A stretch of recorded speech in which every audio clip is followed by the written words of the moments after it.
Before diving into this incredible story, consider subscribing to the channel and hitting the bell. Every story here has something to say, and you won't want to miss a single one.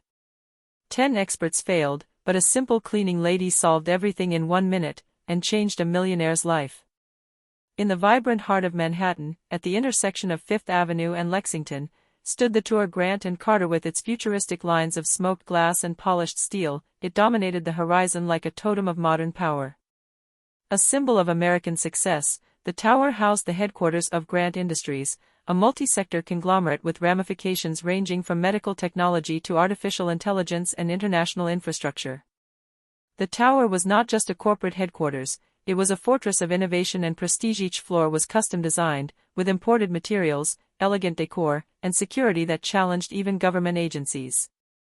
At the top of this empire, Michael Grant, 48 years old, a businessman with a reputation as brilliant as it was formidable. Visionary, cold, and demanding, he had built his fortune through dazzling intuition, bold acquisitions, and ruthless decisions. It was said of him that he could spot a bad partnership by the sound of a handshake. A strategic meeting, scheduled for more than 6 months, was to take place at 47th floor, in the Room Orion, an ultramodern space reserved for high-level negotiations. Michael was expecting a delegation of investors from Tokyo, representing the Mitsuzaka Consortium, a giant in advanced robotics and electronics. Their potential partnership was estimated at more than $300 million and would open the doors to the Asian market for Grant Industries. Everything had to be perfect. Security had been tripled. The team of assistants had checked every document, every projection, every technical detail. The coffee had to be Japanese, the room temperature adjusted to 21.5 degrees Celsius, as requested by the head of delegation. Nothing was left to chance. As technicians performed a final check in the Orion room, the biometric security system, a latest generation model, straight from a Swiss laboratory, suddenly triggered the total lockdown protocol. In a split second, the room's heavy armored doors slammed shut with a metallic hiss. The red light flashed. Access was immediately denied at all levels of identification: badges, fingerprints, emergency codes, facial recognition. Nothing responded. The staff initially froze, believing it was an internal test. But when they realized that no reset code worked, the internal remote controls remained silent, and the room was completely isolated, including from the secondary power grid, panic set in. From 10 a.m., Michael Grant called on the best specialists. In the state-of-the-art control room on the 47th floor, screens flickered, data streams flashing, but nothing seemed to resolve the problem. Michael wasted no time. He urgently summoned 10 hand-picked experts, each recognized in their field. Among them, Ethan Caldwell, computer engineer, MIT graduate, specialist in advanced security systems, renowned for his analytical mind and his calm in the face of crises. Sarah Klein, former agent of the U.S. government, cybersecurity veteran, interventions in cyber attacks, both cold and methodical. Yossi Abramov, Israeli cryptographer, expert in coding and decryption, known for his successes in fight against industrial piracy. And finally, Dr. Henry Larson, one of the designers of the GX92 biometric system, called in helicopter from Boston, a rare occasion when he agreed to leave his laboratory. David Mercer, the tower's security chief for the past 7 years, was sweating. His pale, tense face betrayed his anguish. He turned to Michael. "Mr. Grant, we've tried everything. Manual protocols, alternate access, emergency unlock codes, nothing. The system doesn't recognize any external commands. It seems to think it's under attack. It's locked the room as if detecting a hostile intrusion."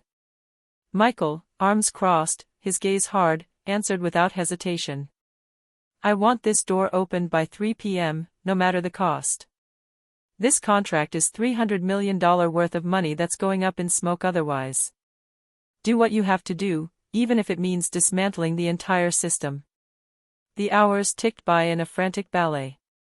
The experts sat down around the consoles, plugged in the latest laptops, and delved into the system's innards. Cables tangled on the floor, creating a labyrinthine network of screens, servers, and diagnostic devices. Lines of code scrolled by, tests were repeatedly run, and hypotheses were formulated in hushed tones. But the system remained implacable. Little by little, trust erodes.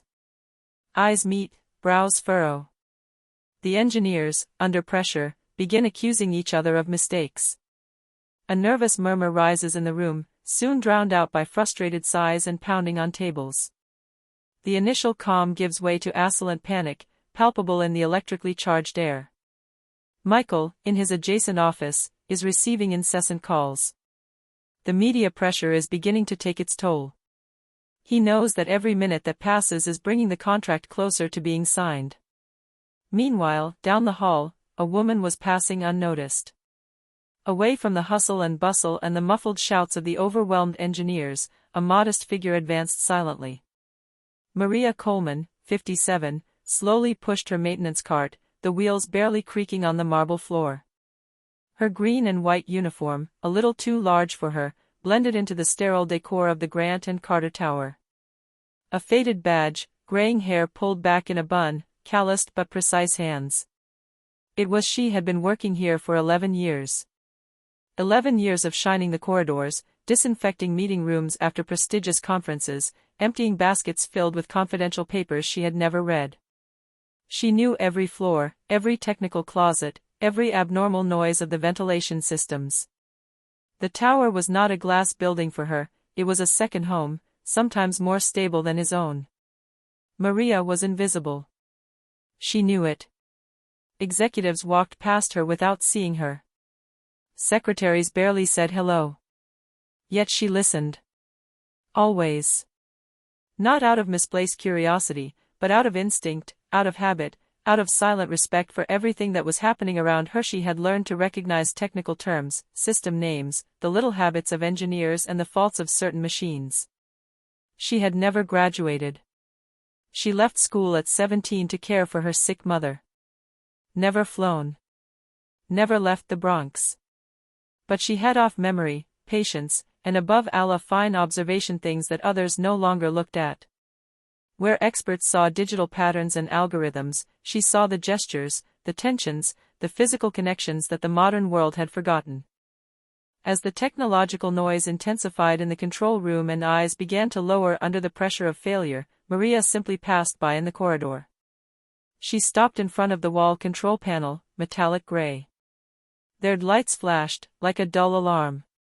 Nothing spectacular, but something caught his attention. She frowned slightly. She knew this box. She cleaned it every week.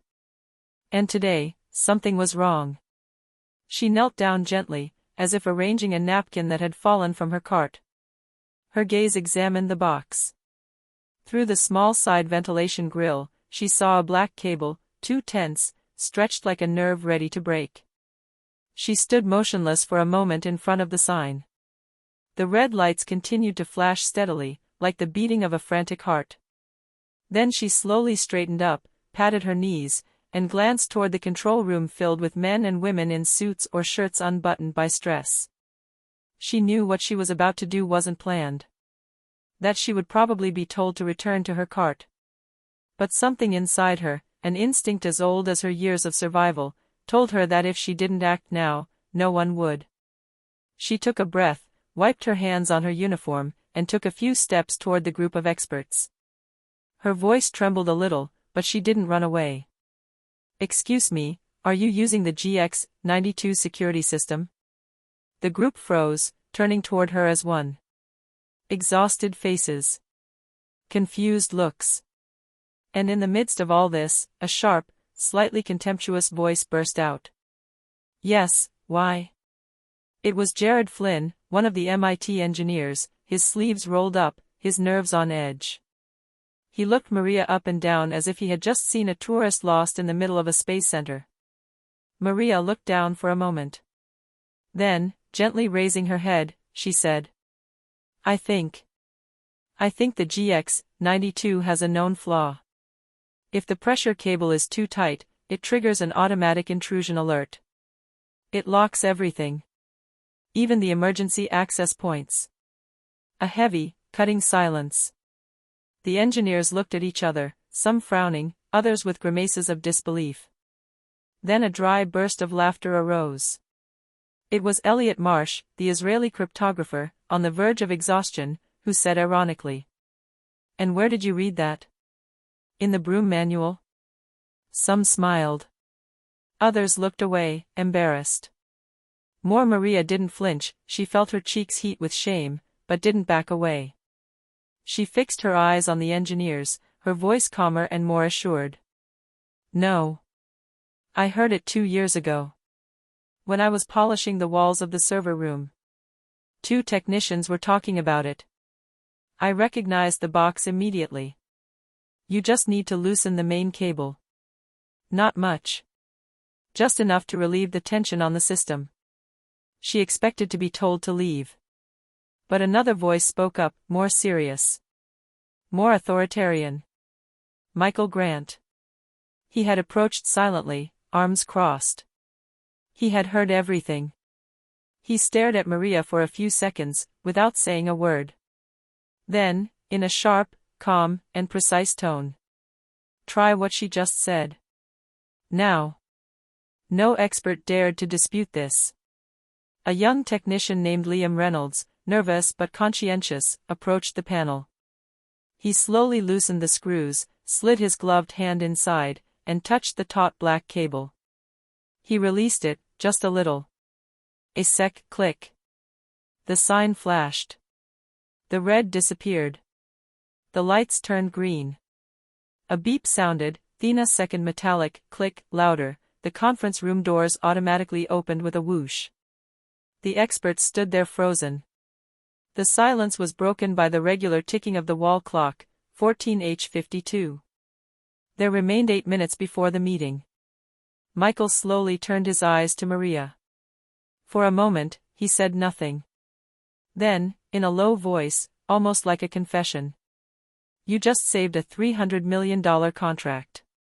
Maria, upright and humble, answered simply. "I just wanted to help. That's all." The long-awaited meeting took place on time in the large glass-enclosed room on the 45th floor.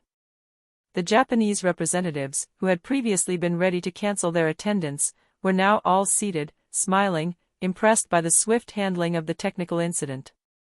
The contract was signed without a hitch. Michael Grant pocketed a strategic partnership valued at more than $280 million over the next 10 years. His empire had just been consolidated, thanks to a woman no one had ever really looked at. That evening, in the silence of his vast office lined with dark wood and modern paintings, Michael stared at the city lights. He thought back to Maria's gaze, her hesitant voice, the precision of her observation, and above all, the arrogance of the experts who had scorned her. He picked up his phone. "Ask Maria Coleman to join me. Immediately." A few minutes later, Maria entered the room timidly. Her uniform was still damp from its last cleaning. She stopped at the entrance, straight and dignified, not daring to approach too closely. "Good evening, Mr. Grant. Did you want to see me?" Michael stepped forward, alone, without his usual close guard, and held out his hand. "Maria. What you did today surpasses anything I've seen here in my 20-year career. You saved my company, saved jobs, saved a decade of work. And yet, no one here even knew your name." He paused, then added, with rare sincerity. "It's a shame. But starting today, that changes." He pressed a button. The glass partition opened. All the company's executives, department heads, engineers, and technicians were there, lined up. Some, embarrassed, recognized Maria for the first time. Michael turned to them. "I present to you Maria Coleman. The one you passed by without ever speaking to. The one you ignored in the hallways. The one who listened, learned, and found the solution that 10 engineers couldn't see." He turned to her, moved. "From today, I appoint you Deputy Technical Logistics Manager. You will receive comprehensive training with the best, and you will lead a team. Your salary will increase from $2,100 to $11,500 per month." A silence followed. Then thunderous applause erupted. Some bowed their heads, ashamed of their past behavior. Others approached her with sincere congratulations. Maria, overwhelmed, felt her legs tremble. She held back her tears, but her voice broke as she whispered. "Thank you, Mr. Grant. I just wanted to help. I never had a degree. But I always listened, observed, learned. I did my best." A few months later, in the modest studio of a local television station, Maria was invited to tell her story. She wore a simple suit, her hair elegantly swept back, and a name tag that now displayed her official title. The journalist asked him, "Maria, how do you feel today after this upheaval in your life?" She paused, looked at the camera, then replied with her eternal calm smile. "You know. For a long time, I was led to believe that I was just a cleaning lady. That my role was to be invisible. But that day, I understood that knowledge doesn't always come from a school. When you're curious, humble, and that we didn't give up, we always end up being in the right place at the right time." She paused, then added, "And sometimes, you just have to dare to speak." Since that day, a plaque has been placed at the entrance to the server room of the Grant & Co. Tower. Here, on March 3, 2025, Maria Coleman reminded the world that intelligence has no title, and that the silence of the humble can change the destiny of the powerful.